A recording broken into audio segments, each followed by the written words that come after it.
Assalamu alaikum dear students and welcome to Organizational Behavior Lectures.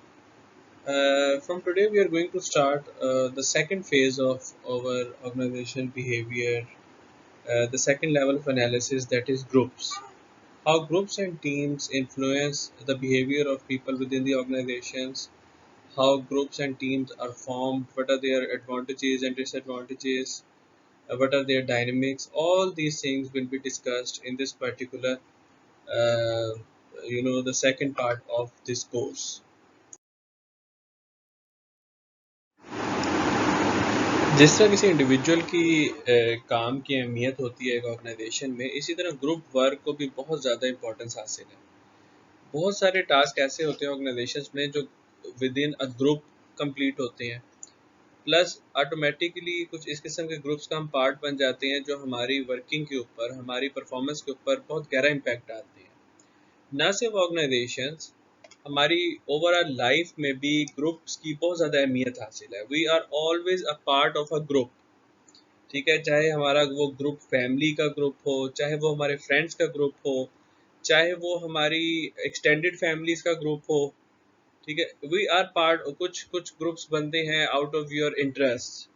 ठीक है, कुछ groups बनते हैं आउट ऑफ योर वर्क। तो बहुत सारे ग्रुप्स का हम हर वक्त पार्ट होते हैं। So we are part of some group, और वो ग्रुप हमारी लाइफ पे मुख्तलिफ तरीकों से इन्फ्लुएंस करते हैं, जिसका थोड़ा सा टच, थोड़ा सा डिस्कशन हम इस चैप्टर में भी करेंगे।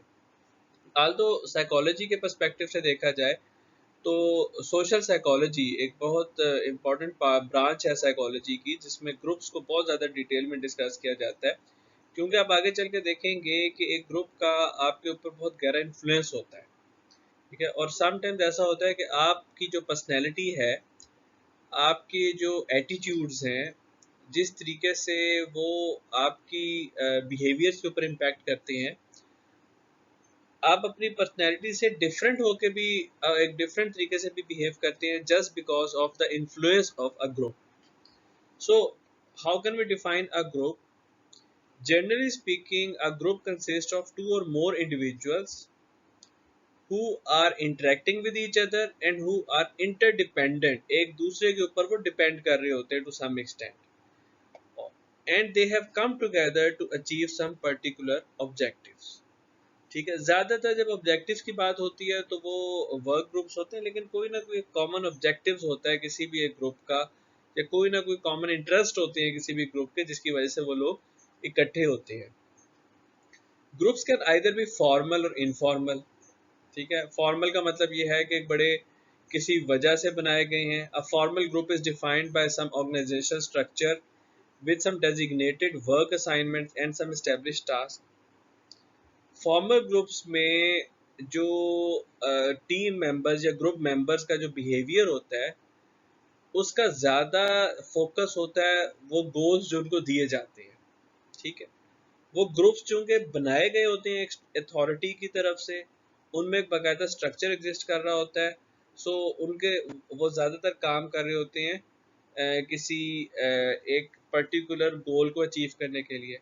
अब जैसे आप ये देखें कि कोई भी एक फ़्लाइट होती है, उस फ्लाइट के ऊपर बहुत सारे क्रू मेंबर्स होते हैं। ठीक है, मे बी हम सपोज करें 6 क्रू मेंबर्स हैं। वो 6 क्रू मेंबर्स जो हैं वो उसमें फ्लाइट अटेंडेंट्स भी हो सकती हैं, उसके अंदर एयर होस्टेसेस भी हो सकती हैं, एयर होस्ट भी हो सकते हैं, एंड इवन जो आपके पायलट्स एंड को पायलट्स हैं, they are the crew of the that airline flight. तो वो एक फॉर्मल ग्रुप है।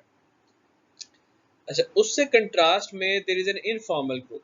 इनफॉर्मल ग्रुप्स बनाए नहीं जाते, कोई स्ट्रक्चर उनका डिटरमिन नहीं किया जाता। समटाइम्स इनफॉर्मल ग्रुप्स में ऑटोमेटिकली एक स्ट्रक्चर बन जाता है, लेकिन ऑर्गेनाइजेशन में अगर इनफॉर्मल ग्रुप की बात की जाए तो वो फॉर्मली किसी ऑफिस ऑर्डर की वजह से नहीं बनाए जाते। वो उनका ज़्यादा फोकस, वो अगर बनते हैं तो वो एक सोशल नीड और सोशल कॉन्टैक्ट्स की वजह से बनते हैं। ठीक है, अब इसमें ये भी हो सकता है कि किसी डिफरेंट डिपार्टमेंट्स के एम्प्लॉयज़ अगर लंच पे इकट्ठे बैठते हों या इकट्ठे चाय वगैरह पीते हों, या वो उनकी आपस में फ्रेंडशिप हो जाए ड्यू टू सम इंटरेक्शन, तो वो एक इनफॉर्मल ग्रुप्स बना देंगे। ये जो इनफॉर्मल ग्रुप्स हैं, इनका भी बहुत इम्पैक्ट है on the behaviour and performance of individual within the organisation. ठीक है, और यही वजह है कि दोनों फॉर्मल ग्रुप और इनफॉर्मल ग्रुप्स को डिस्कस किया जाता है within the domain of organisational behaviour. Group के पर्सपेक्टिव में लोगों की जो एक ग्रुप के साथ एसोसिएशन है, या वो किस तरह फील करते हैं और बिहेव करते हैं when they are part of a group, social identity theory बहुत पार्ट प्ले करती है। अब आप कभी देखें, कभी नोटिस करें कि लोग जो हैं वो किसी भी एक ग्रुप के बारे में इतना स्ट्रांगली क्यों फील करते हैं। उसकी वजह ये होती है कि वो एक शेयर्ड एक्सपीरियंसेस जो होते हैं किसी ग्रुप के, वो हमारी परसेप्शन में उनकी इम्पोर्टेंस ज़्यादा बन जाती है। ठीक है, और हर कोई चाहता है कि वो एक ग्रुप में रहते हुए उसको पॉजिटिव एक्सपीरियंसेस जो हैं वो एक पॉजिटिव शेयर्ड एक्सपीरियंसेस हासिल हो। इसकी एग्जांपल इसी तरह हम ले सकते हैं कि जैसे हम एक टीम के साथ एसोसिएटेड हैं, we are part of that group. जाहिर है हम उस टीम में खुद नहीं खेल रहे, पर वो एक ग्रुप जो उस टीम को सपोर्ट कर रहा है वो हम उसका पार्ट हैं। चाहे वो हमारी कंट्री की टीम है, चाहे वो हमारी सिटी की टीम है, या हमारी स्कूल की टीम है। अब वो जो फैंस होते हैं उस टीम के, अगर वो टीम जीत जाए तो वो कितनी खुशी फील करते हैं। So they are excited about the win of that team. अब वो उस टीम के रिलेटेड जो है वो टी शर्ट्स पहन रहे हैं, स्लोगन्स बनाए हुए हैं, whatsoever. On the other hand जब टीम लूज हो जाती है तो कितना एम्बेरस्ड फील करते हैं, कितना बैड फील करते हैं, because they are actually identifying themself with that particular group. ठीक है, तो एक्चुअल परफॉर्मेंस अगर ना भी है, आप खुद नहीं भी खेल रहे, so since you feel identify with that group, तो हम अपनी जो एक करेक्टरिस्टिक्स को, अपनी पर्सनैलिटी को इन्वेस्ट कर देते हैं किसी ग्रुप के अंदर। ठीक है, because we feel that we are part of that group. वो सोशल आइडेंटिटी कहलाती है। ठीक है, और अगर हम सोशल आइडेंटिटी थ्योरी की बात करें, तो it's a perspective that considers when and why individual consider themselves as a member of a group. तो ग्रुप्स हमने कहा बहुत किस्म के हो सकते हैं, social class, family, football team, वो सारे हमारे ग्रुप्स हैं। और हमारी प्राइड और हमारी सेल्फ एस्टीम जो है वो उस ग्रुप से हम उसको डिराइव करते हैं। इन एसेंस हम अपनी पूरी जिंदगी जो है वो जब एक ग्रुप के साथ अपने आप को एसोसिएट करते हैं, एक ग्रुप नहीं, ये हमने पहले भी बात की थी, we are part of multiple groups in our life. So what happens that depending upon the scenario, किस सिचुएशन में आप हैं, we divide our self into them and us. Pakistan है, हम इंडिया है, उसके साथ मैच हो रहा है। हमारी फैमिली है, कोई और फैमिली है। हमारा स्कूल है, कोई और स्कूल है। हमारा यूनिवर्सिटी है, कोई और यूनिवर्सिटी। हमारी क्लास है, कोई और क्लास है। हमारी वर्क प्लेस है, कोई और वर्क प्लेस है। हमारा डिपार्टमेंट है, कोई और डिपार्टमेंट है। इस तरह एक टोटल हमारी लाइफ एक ग्रुप के अंदर साथ शामिल रहती है। और ये ग्रुप आइडेंटिटीज पूरी लाइफ में बनती और टूटती रहती हैं। कई बड़ी परमानेंट किस्म की होती हैं, जैसे फैमिली ग्रुप आइडेंटिटीज काफ़ी परमानेंट किस्म की होती हैं। कई बड़ा स्ट्रॉन्ग ग्रुप दोस्तों का होता है, बड़े परमानेंट किस्म की ग्रुप आइडेंटिटी उसके साथ बन जाती है। आपकी नेशनल ग्रुप आइडेंटिटी, आपकी जोग्राफिकल ग्रुप आइडेंटिटी, आपकी एथनिसिटी ग्रुप आइडेंटिटी, वो काफ़ी परमानेंट किस्म की होती हैं। बट डिपेंडिंग अपॉन योर लाइकनेसेस और डिसलाइकनेसेस, कई ग्रुप्स ऐसे हैं जो आपके बनते रहते हैं। आप किसी एक टीम के साथ होते हैं। कभी अगर आप फॉर एग्जांपल लीग्स फॉलो करते हो, जैसे पीएसएल फॉलो करते हो, या इस किस्म के आप फुटबॉल की लीग्स फॉलो करते हो, तो इसमें आपकी पसंदीदगी नापसंदीदगी चेंज होती रहती है। ठीक है, अक्सर ऐसे होता है कि अगर आप बाहर के मुल्क में जाएं, तो वहाँ पे आप अपने फेलोज कंट्री मैन को ढूंढते हैं, वहाँ पे ग्रुप बना लेते हैं। अपने फेलो रिलीजियस मैन पीपल को ढूंढते हैं, उनके साथ ग्रुप बना देते हैं। और वक्त के साथ साथ ग्रुप्स की इम्पोर्टेंस कम और ज़्यादा भी होती है। कई ऐसे आपने देखा होगा कि family is very important in certain age of your group, extended families, फिर आपकी एक अपनी फैमिली बन जाती है, एक और तरफ आप लग जाते हैं, तो अक्सर एक्सटेंडेड फैमिलीज आपके कजन्स वगैरह, उनके साथ इस किस्म के आपकी रिलेशनशिप्स नहीं रहते जो एक ज़माना पहले हुआ करते थे। तो ये ग्रुप्स जो हैं वो बट डायनेमिक किस्म के होते हैं, और इनकी आपकी लाइफ के अंदर इंपॉर्टेंस कम या ज़्यादा होती रहती है। But in essence we all are actually part of one or group in our life, and those groups have immense effect on your behaviors as well as your values uh, in life. इस तरह जो हम अपने आप को एक group का part समझते हैं, सो होता ही है कि then there comes a phenomena of in group favouritism. ठीक है, उससे ये होता है कि हमारी एक परसेप्शन हो जाती है कि हमारे ग्रुप के मेंबर्स जो हैं वो बेहतर हैं as compare to the people in which is not our group. ठीक है, और हमारे ग्रुप्स की एक्टिविटीज़ जो हैं वो मोर जस्टिफाइबल हैं as compare to another group. ठीक है, तो ये इन ग्रुप फेवरेटिज्म आपका एक पर्सपेक्टिव बन जाता है जिसमें आपको अपने ग्रुप के लोग अपने ग्रुप की एक्टिविटीज ज़्यादा बेहतर लगती हैं। रिसर्च से ये पता चला है कि वो लोग जो ओपननेस टू एक्सपीरियंस में लो होते हैं या फिर एग्रीएबलनेस की ट्रेट में लो होते हैं, वो ज़्यादा इन ग्रुप फेवरेटिज्म का शिकार हो सकते हैं। अच्छा, अब जब एक इन ग्रुप जिसका आप पार्ट होते हैं तो फिर ऑब्वियसली एक आउट ग्रुप भी होता है। वैसे तो लॉजिकली देखा जाए तो आउट ग्रुप तो वो तमाम लोग हैं जो उस ग्रुप में शामिल नहीं हैं, लेकिन आमतौर पे किसी इन ग्रुप का एक राइवल आउट ग्रुप भी होता है। जैसे एक पॉलिटिकल पार्टी है जिसके आप मेंबर हैं, तो आप ये देखेंगे कि अगर आप उस पॉलिटिकल पार्टी के मेंबर हैं तो उसके बहुत सारे आउट ग्रुप्स हैं जो और पॉलिटिकल पार्टीज होंगी। तो डिवीजन एंड कंपैरिजन उसी तरह होता है कि आप जिस पॉलिटिकल पार्टी के मेंबर हैं, आपको उसके बंदे, उसके लोग, उसकी एक्टिविटी ज़्यादा बेहतर लगेगी, और कोई और पॉलिटिकल पार्टी जो है वो उस तरीके से एक एनिमोसिटी डेवलप हो जाएगी, एक कंपटीशन डेवलप हो जाएगा। और ये बहुत सारे जो ग्रुप्स हैं एग्जिस्ट करते हैं, चाहे वो आपके एथनिक ग्रुप्स हैं, रिलीजियस ग्रुप्स हैं, आपके स्पोर्ट्स ग्रुप हैं, आपके यहाँ तक कि मार्केटिंग में कंज्यूमर प्रोडक्ट्स में भी ग्रुप्स इस तरीके से एग्जिस्ट करते हैं, आपकी ऑर्गेनाइजेशंस में ग्रुप्स एग्जिस्ट करते हैं। ठीक है, और आप फिर उसका आपके जो बिहेवियर्स के ऊपर, जैसे हमने बात की थी, बीइंग सोशल आइडेंटिटी चूंकि आपकी इन ग्रुप के साथ है, तो वो बड़े हद तक इफेक्ट करता है। आप दूसरे ग्रुप के मेंबर्स को और तरीके से डील करेंगे, उनकी फेवर और तरीके से करेंगे, आपका व्यू उनके बारे में एक डिफरेंट परसेप्शन कायम हो जाएगी as compare to the members of in group.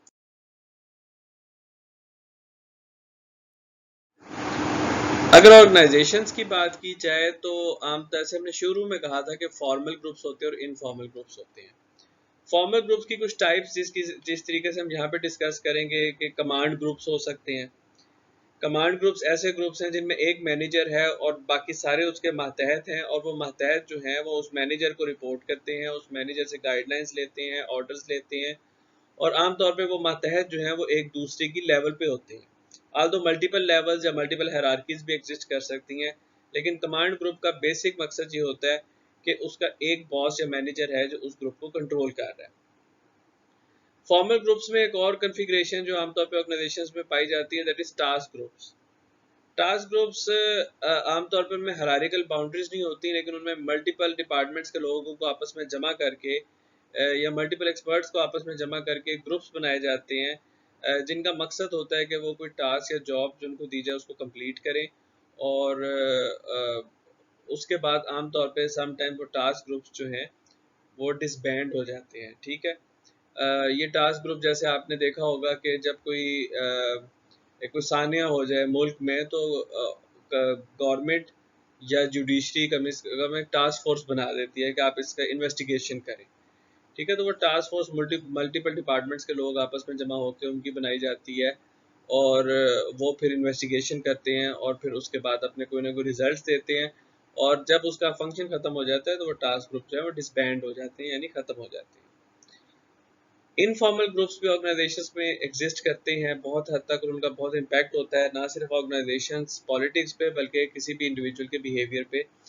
उसमें इंटरेस्ट ग्रुप्स बन सकते हैं। इंटरेस्ट ग्रुप्स के मेंबर्स आपस में किसी एक खास ऑब्जेक्टिव को हासिल करने के लिए इकट्ठे होते हैं, जैसे यूनियंस होती हैं ऑर्गेनाइजेशंस में, लेबर यूनियंस होती हैं या एम्प्लॉय यूनियंस होती हैं, जिनका मकसद ये होता है कि अपनी मिल के कोई स्पेसिफिक ऑब्जेक्टिव्स हासिल किए जाएं, कोई एम्प्लॉयज़ की वेल बींग के लिए काम किया जाए, सैलरीज की इंक्रीमेंट्स की बात की जाए, वर्किंग कंडीशंस पे काम किया जाए, तो इस किस्म के इंटरेस्ट ग्रुप्स भी ऑर्गेनाइजेशंस में एग्जिस्ट कर सकते हैं।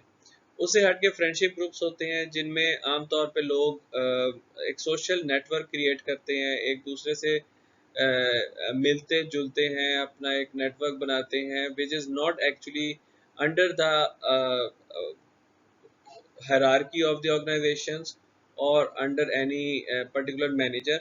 एक मैनेजर और एक सबऑर्डिनेट भी एक फ्रेंडशिप ग्रुप का पार्ट होते हैं। अगर उनके इंटरेस्ट सेम है, उनकी कैरेक्टरिस्टिक्स सेम है, उनकी पर्सनैलिटी सेम है, या ड्यू टू सम रीज़न वो आपस में एक दूसरे के साथ इकट्ठे बैठ के मिलना पसंद करते हैं।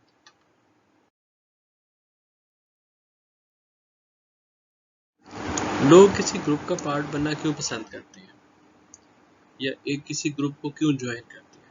एक तो वजह ये होती है कि उनको ऑर्डर किया जाता है कि आप इस ग्रुप का पार्ट बन जाए, जैसे ऑर्गेनाइजेशंस में अक्सर ग्रुप बनाए जाते हैं। लेकिन अगर चॉइस हो तो बहुत सारी वजूहत हैं जो लोग ग्रुप्स को ज्वाइन करते हैं। अगर आप ग्रुप्स को एक वसी पैमाने में देखें, यानी आप ग्रुप्स को इस तरह सोचें कि एक कंट्री भी एक ग्रुप है, ठीक है, एक फैमिली भी एक ग्रुप है, आपके दोस्तों का भी एक ग्रुप है, आपकी ज़ात भी एक ग्रुप है जिससे आप ताल्लुक़ रखते हैं, आपकी कास्ट जिसे कहते हैं, ठीक है। और ये कोई अनहोनी बात नहीं है कि लोग अक्सर अपनी कास्ट भी चेंज कर लेते हैं। ज़ाहिर है हर कोई हर चीज़ की जांच पड़ताल तो नहीं कर रहा होता, तो आप अपने आप को कुछ भी कहलवाना शुरू हो जाएं तो लोग मान लेते हैं बहुत हद तक, ठीक है। तो उसकी एक वजह तो होती है कि लोग चाहते हैं सिक्योरिटी। अब कई दफ़ा आप एक ग्रुप का पार्ट बनते हैं, आप समझते हैं कि हमारी जान और माल की ज़्यादा हिफाजत करेगा। अच्छा, कई दफ़ा लोग माइग्रेट कर जाते हैं एक एरिया से दूसरे एरिया में या एक मुल्क से दूसरे मुल्क में बिकॉज ऑफ दैट सिक्योरिटी, चाहे वो फाइनेंशियल सिक्योरिटी हो, चाहे वो जान और माल की हिफाजत हो। स्टेटस एक बहुत इंपॉर्टेंट चीज़ होती है जिससे लोग कुछ खास ग्रुप्स ज्वाइन करते हैं। आप दोस्तों का एक स्कूल में कई बच्चे होते हैं या यूनिवर्सिटी में कई बच्चे होते हैं जो एक ख़ास ग्रुप का पार्ट बनना चाहते हैं क्योंकि उस ग्रुप के जो मेंबर्स होते हैं ऑलरेडी उनकी ज़्यादा इज्जत होती है। यही लाइफ में होती है। कई लोग किसी ख़ास एरिया में, किसी पॉश एरिया में रहना इसलिए पसंद करते हैं कि वो समझते हैं कि यहाँ पे सिर्फ रहने से उनका स्टेटस हाई हो जाएगा, ठीक है। कोई ख़ास किस्म की कंपनी में उठना बैठना पसंद करते हैं क्योंकि वो समझते हैं यहाँ पे उनका स्टेटस हाई हो जाएगा। सेल्फ इस्टीम, अपनी नज़रों में खुद और दूसरों की नज़रों में अपने आप को अच्छा जानना, अपना इमेज बेहतर समझना, वो भी एक ग्रुप का एक बड़ा पार्ट है, ठीक है। कई ख़वातीन जो हैं वो इस किस्म के ग्रुप्स का पार्ट बन जाती हैं कि वो बड़ी अपने आप को कॉन्फिडेंट फील करती हैं उस ग्रुप का पार्ट बन के। फिर कई फ्रेंड्स ऐसे होते हैं जिनकी वजह से आप ज़्यादा कॉन्फिडेंस फील करते हैं। आपका अपना जो अपने बारे में जो राय है वो ज़्यादा बेहतर हो जाती है कि हम इस ग्रुप का पार्ट हैं, ये ग्रुप बड़ा प्रोडक्टिव ग्रुप है, या ये ग्रुप जो है इसकी बड़ी इज्जत है। तो ये भी एक फैक्टर होता है। तो सिक्योरिटी, स्टेटस, सेल्फ इस्टीम, फिर एफिलिएशन, मोहब्बत की वजह से, उससे वाबस्तगी की वजह से आप ग्रुप को ज्वाइन करते हैं। आपको वो स्पोर्ट्स अच्छी लगती है, आप उसके ग्रुप को ज्वाइन करते हैं। आपको सेलिब्रिटी अच्छे लगते हैं, उनके ग्रुप्स को ज्वाइन करते हैं।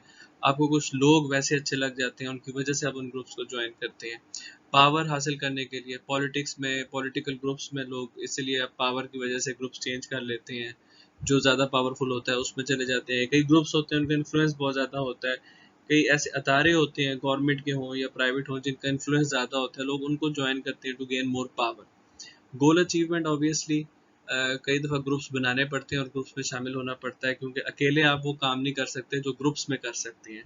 जैसे लेबर यूनियंस होती हैं जिस तरीके से, तो गोल अचीवमेंट, पावर, एफिलिएशन, ये तमाम वो चीज़ें हैं जिनकी वजह से लोग ग्रुप्स को ज्वाइन करते हैं अगर उनको चॉइस दी जाए। ग्रुप्स के डिस्कशन में नेक्स्ट इम्पॉर्टेंट टॉपिक है दैट इज़ ग्रुप प्रॉपर्टीज़।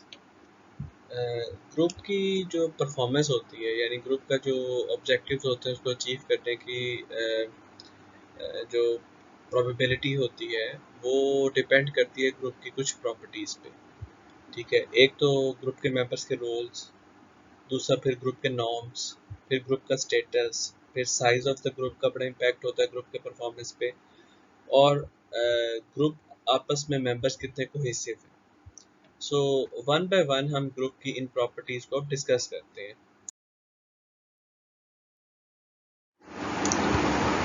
किसी भी ग्रुप की जो सबसे पहली प्रॉपर्टी होती है वो उसके रोल्स होते हैं। एक रोल क्या होता है, किसी भी ग्रुप के मेंबर से जो एक्सपेक्ट किया जा रहा होता है कि उस ग्रुप में उसकी पोजीशन के हिसाब से उसने क्या बिहेवियर्स परफॉर्म करने हैं।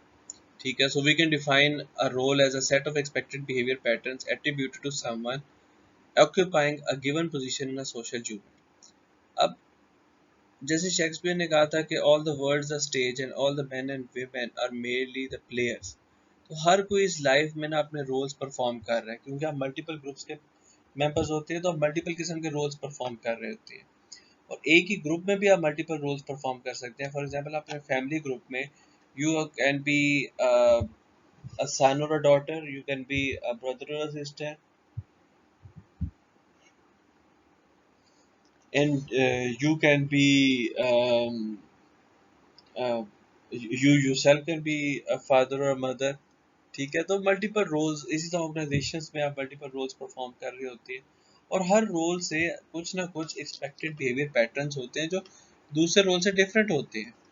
अच्छा, अब जो डाइवर्स रोल्स हम परफॉर्म कर रहे हैं ऑन द जॉब और ऑफ द जॉब, उसमें के जो रिक्वायरमेंट्स हैं आपकी वो उनके हर रोल के अपने डायनेमिक्स हैं जो आपको फुलफिल करने हैं। ठीक है, चाहे आप किसी क्लब के मेंबर्स हैं, चाहे आप ऑर्गेनाइजेशन में हैं, जैसे हो सकता है आप एज अ मैनेजर वहाँ पे जाएं और एज अ मैनेजर आप अपना रोल परफॉर्म कर रहे हो, तो एज अ सबऑर्डिनेट भी रोल परफॉर्म कर रहे होंगे। अच्छा, एज अ टेक्निकल मैनेजर भी रोल परफॉर्म कर रहे होंगे। तो मल्टीपल रोल्स जो हैं उनकी रिक्वायरमेंट्स डिफरेंट होती हैं, और हर रिक्वायरमेंट की जो बिहेवियर एक्सपेक्टेशंस हैं वो भी डिफरेंट होती हैं। हर उसकी जो आइडेंटिटी है वो भी डिफरेंट होती है। फिर उसके साथ इम्पोर्टेंट चीज़ आ जाती है रोल परसेप्शन, कि एक बंदा जब कोई रोल परफॉर्म कर रहा होता है तो वो खुद उस रोल को कैसे देखता है। उसको जो फीडबैक मिल रही होती है उसकी वजह से उसने उस रोल के बारे में क्या परसेप्शन कायम की होती है। इसकी मैं आपको एग्जांपल ऐसे देता हूँ कि जब आप फैमिली में होते हैं तो कई लोग फादर या अपने सन और डॉटर का जो रोल है उसको as a friendship, as a good communication, ठीक है, एक बड़ा एक जिसे कहते हैं ना कि कई फैमिलीज ऐसी होती हैं जिसमें फादर्स या मदर के साथ बहुत क्लोज रिलेशनशिप्स होते हैं, आप अपनी हर बात शेयर करते हैं, आप उनके से गाइडेंस लेते हैं। अच्छा, कई फैमिलीज होती हैं उनमें ये परसेप्शन होती है कि फादर और मदर से थोड़ा दूर होके रहना है, उनसे बातें शेयर नहीं करनी, डांट पड़ जाएगी, एक फ्रेंडशिप नहीं कायम हो सकती। तो ये तो रिस्पेक्ट का या एक डर और खौफ का भी समटाइम्स एक आंसर शामिल हो जाता है। तो different role perceptions different situation के हिसाब से डेवलप हो जाते हैं डिपेंडिंग अपॉन द ग्रुप जिसमें आप जिसका पार्ट हो। फिर रोल एक्सपेक्टेशन, दूसरे आपसे क्या सोचते हैं किसी रोल के बारे में, ठीक है, कि आपने उसमें कैसे बिहेव करना है। जैसे एक्सपेक्ट किया जाता है कि if you are part of a religious group और आप रिलीजियस गैदरिंग्स को अटेंड कर रहे हैं तो वहाँ पे आपने बहुत पोलाइटली बात करनी है, वहाँ पे आपने बड़े अदब से बैठना है। अगर किसी ऐसे ग्रुप में है जहाँ पे आपके बहुत सारे सीनियर्स या बुजुर्ग लोग हैं, तो उसमें आपके रोल एक्सपेक्टेशंस डिफरेंट होंगी। ठीक है, तो दूसरे क्या सोच रहे हैं आपके बारे में। मैनेजर से एक्सपेक्ट किया जाता है कि दे आर, उनका एक डेकोरम होता है, उनकी एक डिग्निटी होती है, जजेस का एक अपना रोल है। वो रोल एक्सपेक्टेशन बड़ा पार्ट प्ले करता है when you are member of a group. अच्छा, रोल एक्सपेक्टेशंस के साथ साथ फिर एक चीज़ बड़ी इंपॉर्टेंट आ जाती है, दैट इज साइकोलॉजिकल कॉन्ट्रैक्ट। ठीक है, this is an unwritten agreement that sets out mutual expectations of management and employee. Organisations में एक एक्सपेक्ट किया जाता है, हम मैनेजमेंट से एक्सपेक्ट कुछ कर रहे होते हैं, मैनेजमेंट हमसे कुछ एक्सपेक्ट कर रही होती है। हमारी मैनेजमेंट से एक्सपेक्टेशन ये होती है कि वो हमें जस्टली ट्रीट करेंगे, वर्किंग कंडीशन बेहतर देंगे, कम्युनिकेट करेंगे हमने क्या काम करना है, प्रॉपरली कम्युनिकेट करेंगे, टाइमली कम्युनिकेट करेंगे, फीडबैक देंगे। एम्प्लॉय से एक्सपेक्ट किया जाता है कि वो मेहनत करेंगे, एटीट्यूड अपना अच्छा रखेंगे, डायरेक्शंस को फॉलो करेंगे, लॉयल होंगे ऑर्गेनाइजेशन से। और इन केस अगर कोई दोनों पार्टीज में से जैसे फॉर एग्जांपल अगर मैनेजमेंट ब्रेक करे इस बारगेन को, इस साइकोलॉजिकल कॉन्ट्रैक्ट को, तो एक नेगेटिव इफेक्ट आएगा एम्प्लॉय की परफॉर्मेंस पर, उसकी सेटिस्फैक्शन पे। और सिमिलरली अगर एम्प्लॉय करे तो फिर उसकी फीडबैक ख़राब हो जाएगी, उसकी प्रमोशंस ख़राब हो जाएंगी, उसको रेप्रीमेंट्स मिलेंगे from management. Role conflict arise तब होता है जब मल्टीपल रोल एक्सपेक्टेशंस डेवलप हो जाए और वो आपस में एक दूसरे के साथ फ्रिक्शन में आ जाए, एक दूसरे के साथ कंफ्लिक्ट में आ जाए, एक दूसरे के साथ कंपैटिबल ना हो, तो फिर डेवलप हो जाता है रोल कंफ्लिक्ट। ठीक है, और ये आमतौर पे ऐसी जगहों पे होता है जहाँ पे मल्टीपल बॉसेस हों, वहाँ पे हो सकता है। जहाँ पेरेंट्स, मदर और फादर की आपस में डिसएग्रीमेंट हो, एक चाहे कि आप डॉक्टर बने, एक चाहे आप इंजीनियर बने, आपको दोनों ही अब पुश कर रहे हैं, तो एक रोल कन्फ्लिक्ट का आप इसमें शिकार हो सकते हैं। ग्रुप की जो दूसरी प्रॉपर्टी है, जो बहुत हद तक ग्रुप में किसी मेंबर की बिहेवियर को डिक्टेट करती है, that is the norms of a group. ठीक है, हम जब मस्जिद में जाते हैं तो हम पूरे कपड़े पहन के अच्छे तरीके से वुजू करके साफ सुथरे होकर वहाँ पे जाते हैं। वो एक नॉर्म है, वो एक रिलीजियस नॉर्म है जो हमें बताया गया है। इसी तरह हर ग्रुप में अपने नॉर्म्स डेवलप हो जाते हैं। हमारे पाकिस्तान का जो कल्चर है वो भी एक ग्रुप का नॉर्म है, और आप देखेंगे वक्त के साथ साथ नॉर्म्स चेंज भी हो जाते हैं। एक्चुअली हम नॉर्म्स को डिस्क्राइब करते हैं acceptable standards of behaviour within a group that are actually shared by the group members. ठीक है, तो नॉर्म्स की ही वजह से हम एक ख़ास तरीके से बिहेव कर रहे होते हैं। पहनना क्या है, बात कैसे करनी है, बैठना कैसे है, परफॉर्मेंस कैसी होनी चाहिए, एक्सेप्टेबल लेवल ऑफ परफॉर्मेंस कैसी है। जो हाई परफॉर्मेंस ग्रुप होते हैं उसमें मीडियम लेवल ऑफ परफॉर्मेंस भी एक्सेप्टेबल नहीं होती। ठीक है, लोगों के साथ मिलना जुलना कैसे है, वो तमाम चीज़ें जो है वो नॉर्म्स आ जाती हैं, और नॉर्म्स को ब्रेक करने पे आमतौर पे कोई ना कोई पनिशमेंट रखी जाती है। नॉर्म्स की वजह से ही आप, फॉर एग्जांपल एक ग्रुप है, फ्रेंड्स का एक ग्रुप है, और उसमें नॉर्म ये है कि जब भी मिलेंगे आपस में तो वो किसी फास्ट फूड रेस्टोरेंट में जाके कुछ खाए पिएंगे। ठीक है, अब उसमें कोई बंदा जो है वो फास्ट फूड नहीं पसंद करता, लेकिन उस ग्रुप का मेंबर रहना चाहता है, वो देसी खाने ज़्यादा पसंद करता है, लेकिन उस ग्रुप में अपने आप को आइडेंटिफाई करने की वजह से उस नॉर्म्स को फॉलो करेगा। ये भी पॉसिबल है कि अगर वो नॉर्म को नहीं फॉलो करता है तो उसको उस ग्रुप में से या तो निकाल दिया जाता है या फिर उसको उसका मजाक उड़ाया जाता है। तो आप बड़े इमोशनल होके इन चीज़ों को फॉलो करते हैं। यही इमोशनैलिटी आपको फैमिलीज में नज़र आएगी। ठीक है, कि अगर आप नहीं नॉर्म्स को फॉलो करते तो फिर आपको उसकी इवन ये कि इमोशनल खमियाजा भुगतना पड़ता है, आपको डांट पड़ जाती है, आपका बाइकआउट हो जाता है। ठीक है, और नॉर्म के साथ एक बड़ा इम्पोर्टेंट वर्ड है, दैट इज कंफर्मिटी, जिसमें उन नॉर्म की वजह से आपको प्रेशर किया जाता है कि आप परफॉर्म करो, अदरवाइज आपको कोई ना कोई इसकी पनिशमेंट मिलेगी, या आपको इंसल्ट की जाएगी, या आपको उस ग्रुप का मेंबर एक्सेप्ट नहीं किया जाएगा।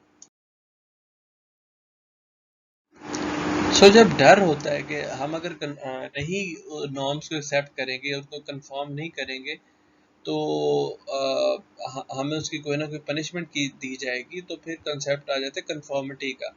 कंफर्म आप तब करते हैं when you try to gain acceptance in a group by adjusting your behaviour to align with the norms of the group.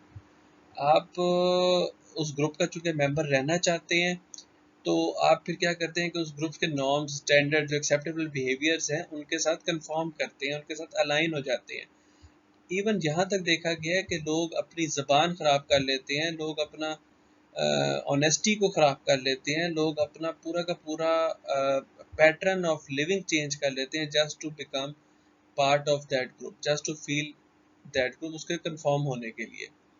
फिर रेफरेंस ग्रुप्स का कॉन्सेप्ट बड़ा इंपॉर्टेंट है आपकी लाइफ में। कुछ ऐसे ग्रुप्स होते हैं जिसको आपके लिए बहुत ज़्यादा इंपॉर्टेंस रखते हैं, और आप चाहते हो कि हमें उन ग्रुप से ना निकाला जाए, और आप उनके साथ ज़्यादा कंफर्म करते हो। वो रेफरेंस ग्रुप डिपेंड करते हैं कि आपकी लाइफ में कितना इम्पैक्ट डालते हैं। आपकी फैमिली भी आपका रेफरेंस ग्रुप हो सकती है, if you are more attracted towards your family, और you need that family, you need to be part of that family. आपके फ्रेंड्स भी आपके रेफरेंस ग्रुप्स हो सकते हैं, अगर वो आपकी लाइफ में बहुत ज़्यादा इन्फ्लुएंशियल है और आप उनके साथ बहुत ज़्यादा क्लोजली बाइंडेड रहना चाहते हो। और ग्रुप्स के ऊपर जो स्टडीज़ हुई, उन्होंने देखा कि कंफर्मिटी इस हद तक देखी गई है कि लोग एक रोल में रहते हुए, एक ग्रुप का पार्ट रहते हुए, जैसे पुलिस है, तो पुलिस में अक्सर ये देखा गया है कि बहुत सोबर सा बंदा, एक बहुत जिसे हम कहते हैं कि एक सॉफ्ट स्पोकन बंदा भी अगर पुलिस में चला जाए, तो वक्त के साथ साथ चूंकि वो अपने आप को उस ग्रुप के साथ कंफर्म कर लेता है, उसके नॉर्म्स को एक्सेप्ट कर लेता है, तो वो रूड और हार्श और स्ट्रिक्ट हो जाएगा। ये चीज़ें इवन एक्सपेरिमेंटली भी आइडेंटिफाई की गई हैं। नॉर्म्स में अगर बात की जाए तो हर ऑर्गेनाइजेशन के भी कुछ नॉर्म्स होते हैं, ठीक है, और ग्रुप आप बिहेव करें किस तरीके से वो नॉर्म्स डिक्टेट करते हैं। अब जब ऑर्गेनाइजेशन के नॉर्म्स को ब्रेक किया जाए तो फिर कॉन्सेप्ट आ जाता है डेविएंट वर्क प्लेस बिहेवियर, ठीक है, जिसको हम counter productive work place behaviour भी कहते हैं। अब डेविएंट वर्क प्लेस बिहेवियर किसी भी बंदे का जानते पूछते का ऐसा एक्शन है, वॉलंटरी बिहेवियर है, जो ऑर्गेनाइजेशंस के नॉर्म्स को बहुत ज़्यादा हद तक वायलेट करे।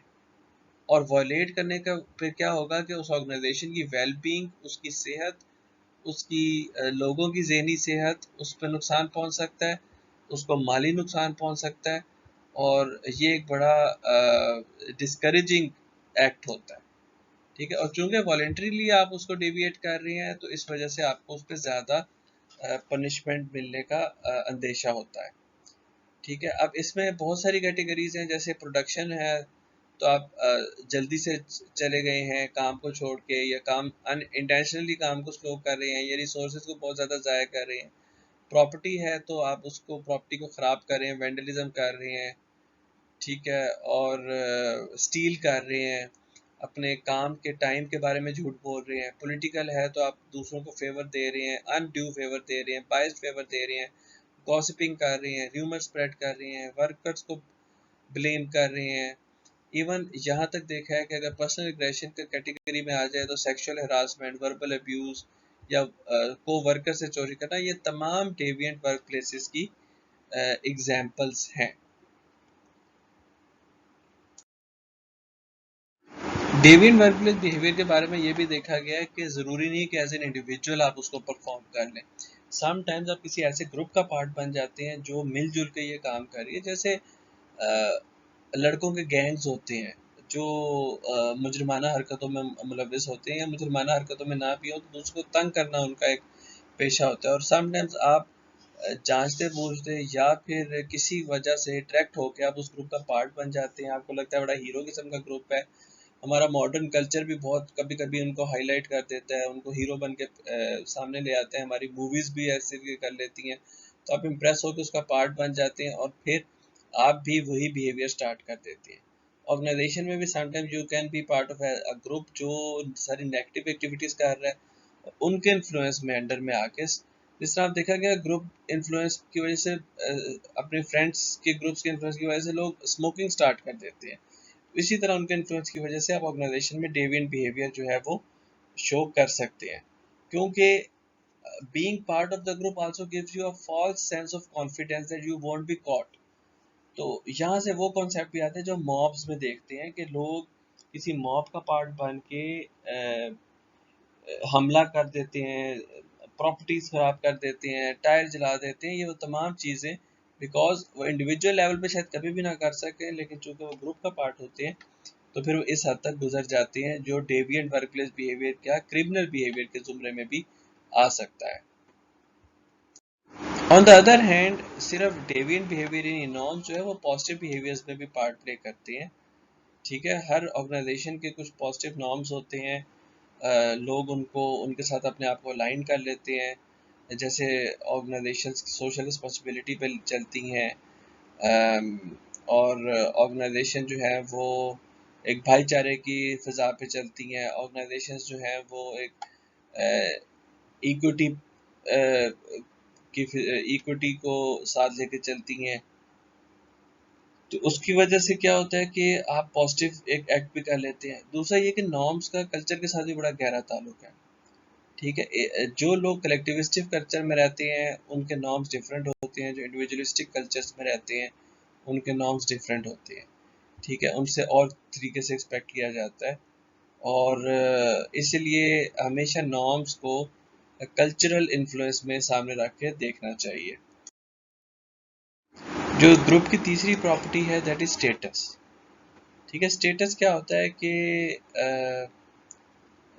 a socially defined position or rank given to groups or group members by other, और हर ग्रुप मेंबर को दूसरे से डिफरेंट करते हैं क्योंकि उसका स्टेटस डिफरेंट हो सकता है। अच्छा, स्टेटस की अगर बात की जाए तो ये पोजीशन या रैंक फॉर्मली भी हो सकता है और पोजीशन या रैंक इनफॉर्मली भी हो सकता है। अगर तो फॉर्मल ग्रुप्स हैं, कमांड ग्रुप जैसे होते हैं, तो उसके अंदर स्टेटस जो है वो फॉर्मली असाइंड होता है।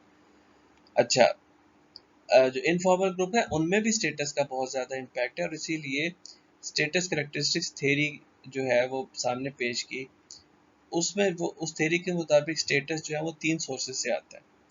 एक तो किसी ग्रुप में बंदा कितनी पावर, अपने इन्फ्लुएंस जो है वो अ, उसका इन्फ्लुएंस है उस ग्रुप में, ठीक है, और वो इन्फ्लुएंस किस वजह से है कि वो ग्रुप्स के रिसोर्सेज को कंट्रोल कर रहा है। अच्छा, वो ग्रुप्स के लोगों के बिहेवियर्स को कंट्रोल कर रहा है। अच्छा, दूसरी चीज़ ये है कि ग्रुप किसी पर्सन की एबिलिटी कि वो ग्रुप के गोल्स में कितना कंट्रीब्यूट कर रहा है, ग्रुप्स के जो टास्क हैं। अगर कोई यूनियन लीडर है तो वो ज़ाहिर है हाई स्टेटस होगा, क्योंकि वो बोल रहा है, बात कर रहा है, मैनेजमेंट से नेगोशिएट कर रहा है।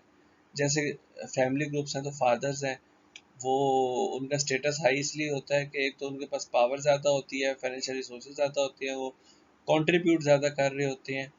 और फिर किसी बंदे की जो इंडिविजुअल करेक्टरिस्टिक है वो बहुत हद तक पार्ट प्ले करती है कि उस ग्रुप में उसकी कितनी वैल्यू है, उसकी लुक्स है, उसकी इंटेलिजेंस है, उसका फेम है, उसकी मनी है, उसकी पर्सनैलिटी है। वो तमाम चीज़ें जो हैं वो ज़्यादा वो ग्रुप की स्टेटस में पार्ट प्ले कर रही होती हैं। स्टेटस का इम्पैक्ट बहुत हद तक नॉर्म्स पे भी होता है। उसका एक रिलेशनशिप क्या है, जो किसी ग्रुप में हाई स्टेटस लोग होते हैं ना, वो अगर नॉर्म्स को ब्रेक भी करते हैं तो उनके साथ इतना बुरा सलूक नहीं किया जाता एज कम्पेयर टू जो लो स्टेटस है, अगर वो नॉर्म्स को ब्रेक कर ले। और इसी तरह जो हाई स्टेटस के लोग होते हैं उनको ग्रुप्स के नॉर्म्स को फॉलो करने, उनके ऊपर प्रेशर नहीं होता कि आपने उनके साथ कंफॉर्म करना है, ठीक है। उनको थोड़ी बहुत डेविएंट अलाउड होती है, as mostly in the case कि अगर वो ओवरऑल ग्रुप की गोल अचीवमेंट को इम्पैक्ट ना कर रहा।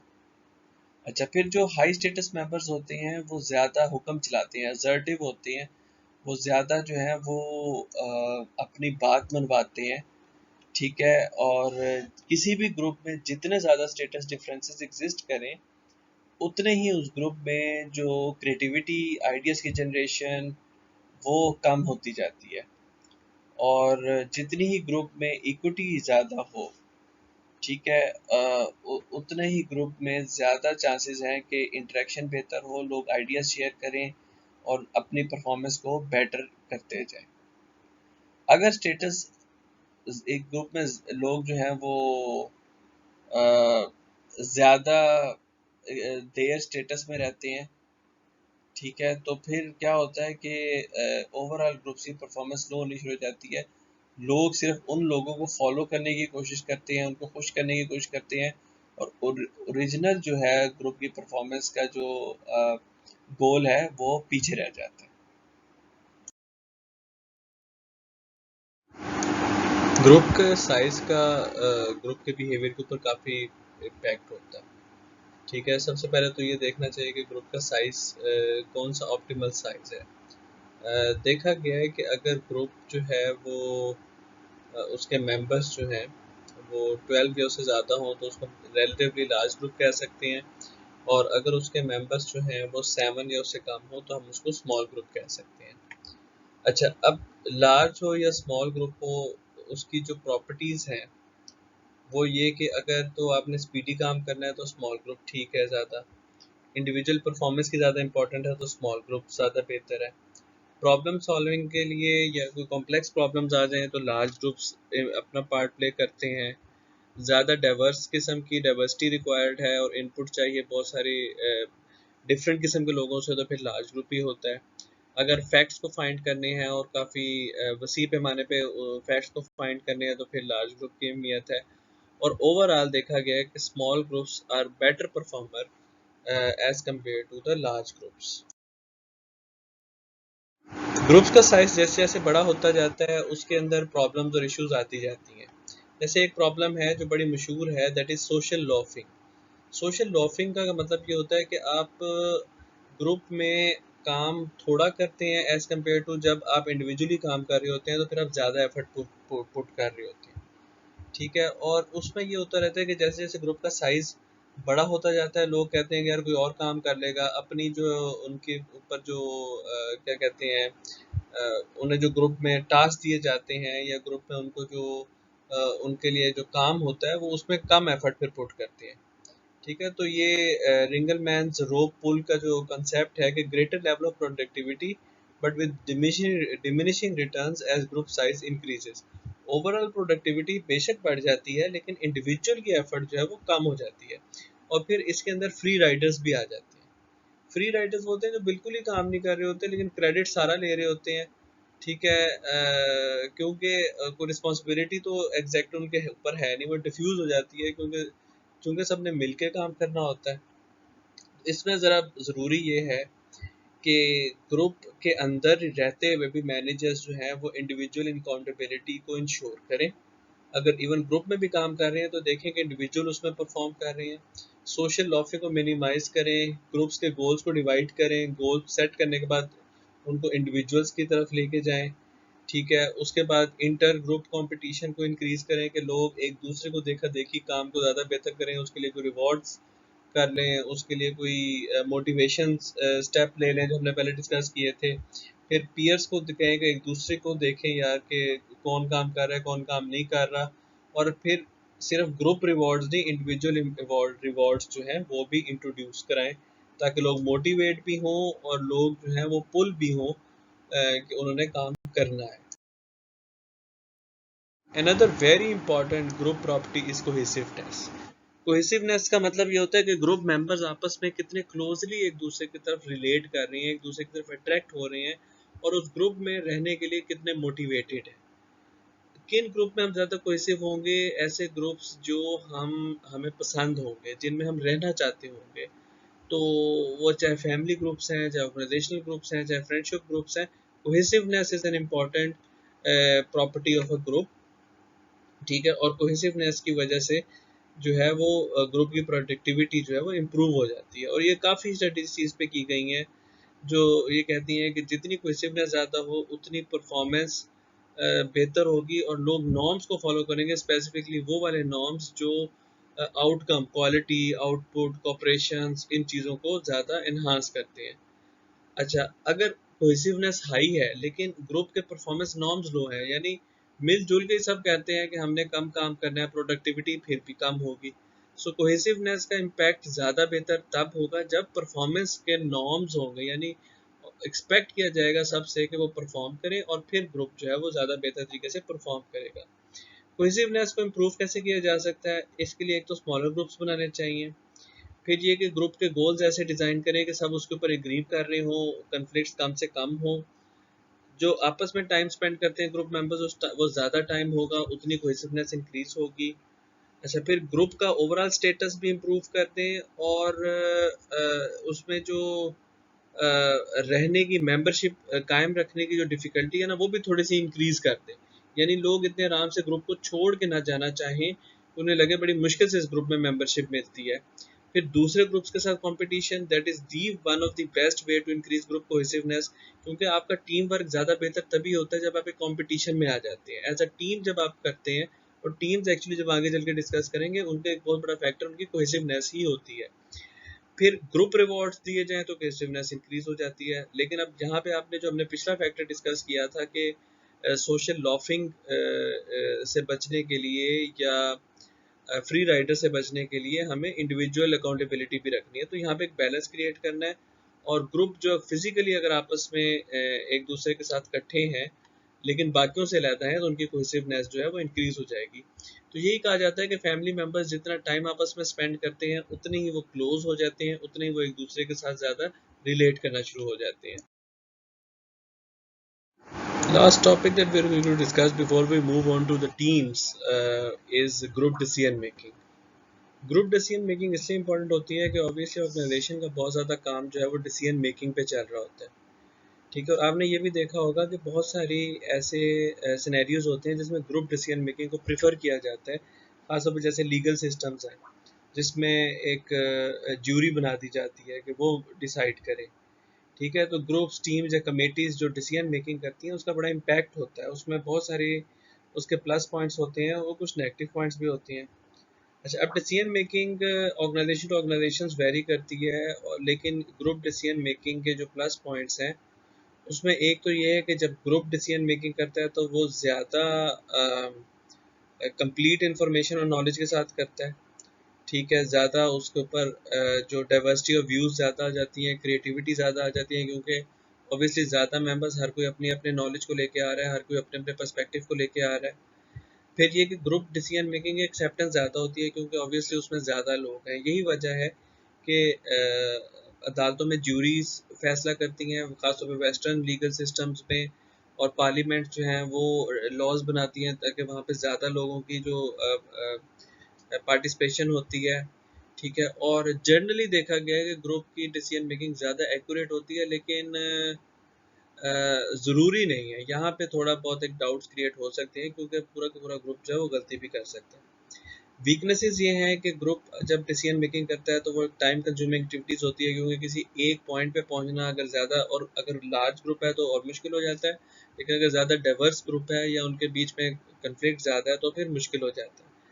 फिर कंफर्मिटी प्रेशर्स बहुत आ जाते हैं। जो ग्रुप में हाई स्टेटस मेंबर्स होते हैं वो अक्सर कोशिश करते हैं कि लोग उन्हीं की बात मान लें, और ख़ास तौर पे कुछ ऐसे ग्रुप्स होते हैं जिसमें जैसे बॉस है, उसका इतना इन्फ्लुएंस है कि अगर 10 मेंबर्स हैं वो चुप करके बैठे रहेंगे, सिर्फ बॉस की बात सुनेंगे, तो फिर वहाँ पे जो ग्रुप की स्ट्रेंथ है वो ख़त्म हो जाती है। ठीक है, वो डोमिनेशन हो जाती है कुछ मेंबर से, और फिर एक एम्बिगुइटी भी क्रिएट हो जाती है, जिसमें सब लोग जो है वो चीज़ों को जो क्लियर नहीं होने देना चाहते। ठीक है, मतलब कि कौन रिस्पॉन्सिबिलिटी ले अगर गलत डिसीजन होगा, वो तो ग्रुप पे चाहेगा।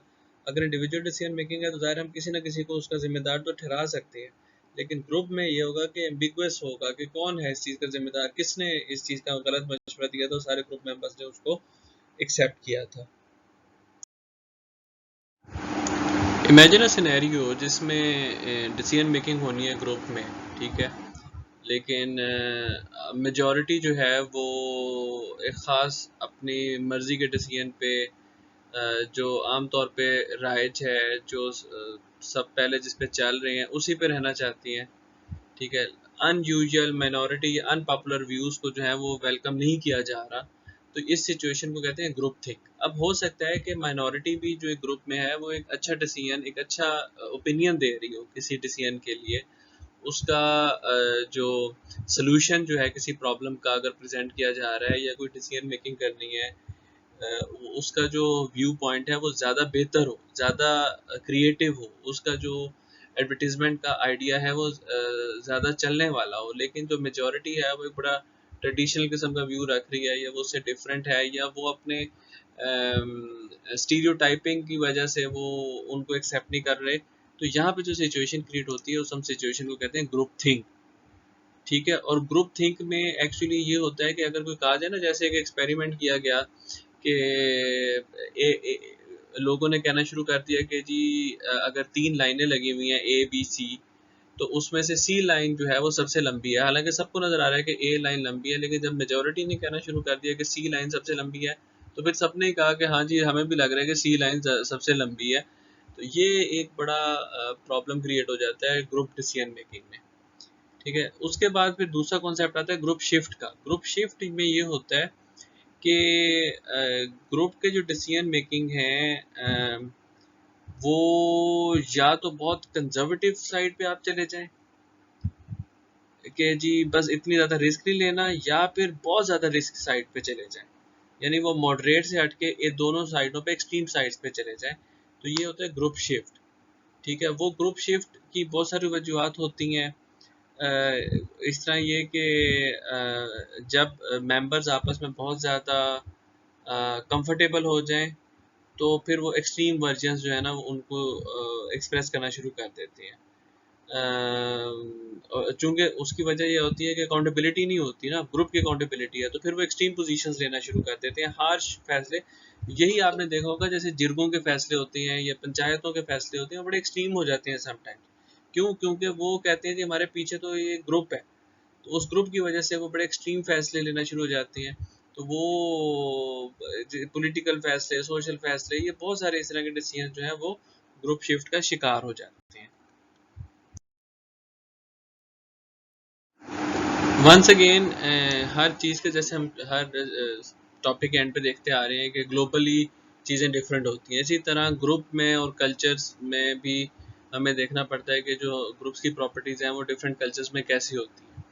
जैसे कई कल्चर्स हैं वहाँ पे स्टेटस का कॉन्सेप्ट बड़ा इंपॉर्टेंट होता है ग्रुप्स में, ख़ास तौर पे जो कलेक्टिव कल्चर्स होते हैं, जैसे हमारी फैमिलीज़ में जो जिस तरह की हमारी फैमिलीज़ हैं वहाँ पे एक पैट्रियार्कल किस्म की फैमिलीज़ होती हैं जिसमें एक सरबराह होता है, उसकी इज़्ज़त की जाती है, उसकी बात मानी जाती है।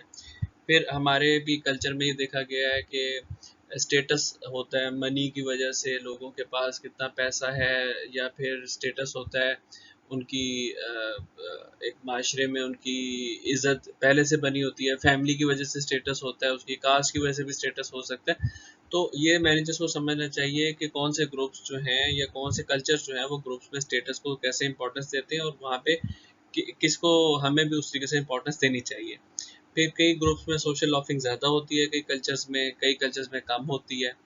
ठीक है, फिर ग्रुप की डाइवर्सिटी बड़ी इंपॉर्टेंट होती है कि डाइवर्सिटी की वजह से आल दो कन्फ्लिक्ट्स बढ़ भी सकते हैं, लेकिन डाइवर्सिटी की वजह से जो हमने जैसे देखा कि क्रिएटिविटी भी ज़्यादा आती है। तो वही जो हमने डाइवर्सिटी के चैप्टर में बातें डिस्कस की थी वो यहाँ पे भी अगर डाइवर्स ग्रुप्स हैं और उनके अंदर सरफेस डाइवर्सिटी ज़्यादा है तो उन चीज़ों को मैनेजर्स को अपने सामने रखना है। ठीक है, और दूसरा ये कि फिर डिसीजन मेकिंग में भी डाइवर्सिटी का बड़ा इम्पैक्ट होता है, कम्युनिकेशन गैप्स आ सकते हैं, लैंग्वेज गैप्स आ सकते हैं। तो ग्रुप्स की डिसीजन मेकिंग को बेहतर करने के लिए ब्रेनस्टॉर्मिंग का एक तरीका है, वो बहुत ज़्यादा इफेक्टिव हो सकता है। ब्रेनस्टॉर्मिंग में हम ये करते हैं कि हम डिफरेंट ना बस आइडियाज़ जो अल्टरनेटिव आइडियाज़ हैं उनको हम लिखते जाते हैं, लिखते जाते हैं, फिर उनके ऊपर डिस्कशन होती जाती है। किसी एक के आइडिया को स्पेसिफिकली शुरू से ही लेके नहीं चलते। हर किसी को हक हासिल होता है कि वो अपने आइडियाज़ जो है फ्रीली रोटेट करे, और उसको क्रिटिसाइज़ करने की इजाज़त नहीं होती। ऐसे कब होता है जब ग्रुप्स को प्रॉपर तरीके से मॉडरेट किया जा रहा हो, कोई ना कोई बंदा उनको कंट्रोल कर रहा हो। फिर एक नॉमिनल ग्रुप टेक्निक होती है। नॉमिनल ग्रुप टेक्निक में ये होती है कि लोग जो है ना सामने एक दूसरे के बैठ के अपना आइडिया प्रेजेंट करने से पहले उस आइडिया को लिख लेते हैं।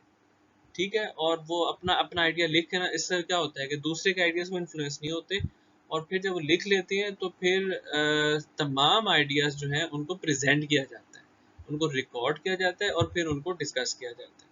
इसका फ़ायदा ये होता है कि हर कोई अपना आइडिया विदाउट एनी इन्फ्लुएंस जो है वो प्रेजेंट कर रहा होता है। तो वहाँ पे ये है कि आप फॉर्मली डिस्कस भी कर रहे हैं लेकिन इंडिपेंडेंटली उसको थिंक भी कर रहे हैं।